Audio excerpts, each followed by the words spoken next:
হৈ যোৱা ঘটনাবোৰক লৈ দুখ নকৰি আহিব লগা ভাল সময়খিনিক আদৰি লোৱা, নিশ্চয় সুখী হ'ব পাৰিবা। কথা সহ্য কৰিবলৈ শিকা, এইটো এটা বহুত ডাঙৰ গুণ। এইটোৱে তোমাক জীৱনত জয়ী হোৱাত সহায় কৰিব। কেতিয়াও তৰ্কৰে জিকিব নাযাবা, এইটো সময়ৰ অপচয়। তোমাক যিয়ে বিশ্বাস নকৰে তেওঁক চিন্তা বাদ দিয়া।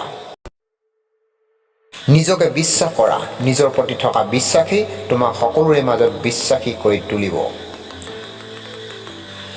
জীৱনত এনেকুৱা কিছুমান মহান কৰ্ম তথা সেৱা কৰিব লাগে, যাৰ বিষয়ে ভগৱানৰ বাহিৰে আন কোনেও যাতে গম নাপায়। আনৰ বাবে ভাল চিন্তা কৰা, ভাল কথাবোৰ কোৱা, ভাল কামবোৰ কৰি যোৱা। এদিন নহয় এদিন তুমিও সকলো উভতাই পাবা। পৃথিৱীত চিৰস্থায়ী বস্তু হ'ল তোমাৰ ব্যৱহাৰ, যি তোমাৰ মৃত্যুৰ পিছতো এইখন পৃথিৱীত থাকি যাব। বিচৰা সকলোখিনি পোৱাকেই সুখ বুলিব নোৱাৰি। জীৱনৰ বৰ্তমান যি আছে সেইখিনিক উপভোগ কৰিব পৰাটোৱেহে প্ৰকৃত সুখ। ৰাতিপুৱা নোহোৱা পৰ্যন্ত ফুলেও নাজানে মন্দিৰ যাবনে শ্মশান যাব। সেয়েহে জীৱনটো যিকেইটা দিন আছে সদায় হাঁহি ফূৰ্তিৰে কটোৱা। জীৱনলৈ অহা ধুমুহাজাকক শান্ত কৰিবলৈ চেষ্টা নকৰি নিজক শান্ত কৰা, ধুমুহা পাৰ হৈ যাব। তোমাৰ জীৱনৰ সময় সীমিত। জীৱনটো আনৰ দৰে জীয়াই থাকিবলৈ লৈ সময়বোৰ নষ্ট নকৰিবা। জীৱনৰ সমস্যাবোৰ ডাঙৰ নহয়, আচলতে আমিহে সৰু।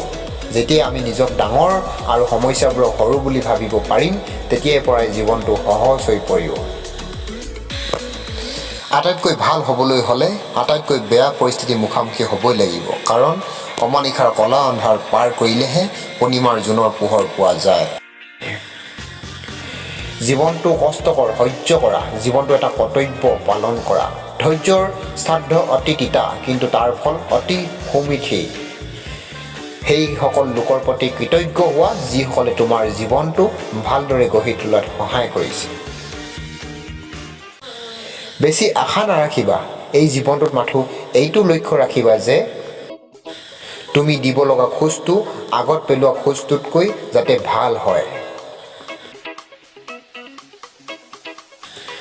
শাসন এখনৰ দেৱালত লিখা আছিল, গন্তব্যস্থান তোমাৰ এইটোৱে আছিল।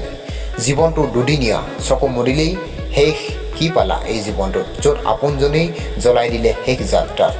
বন্ধুসকল, যদি আপোনালোকক এই ভিডিঅ'টো ভাল লাগিলে তেতিয়াহ'লে আপোনালোকে এটা লাইক আৰু শ্বেয়াৰ কৰিব, কমেণ্ট কৰিবলৈ একেবাৰে নাপাহৰিব। সকলোকে বহুত বহুত ধন্যবাদ।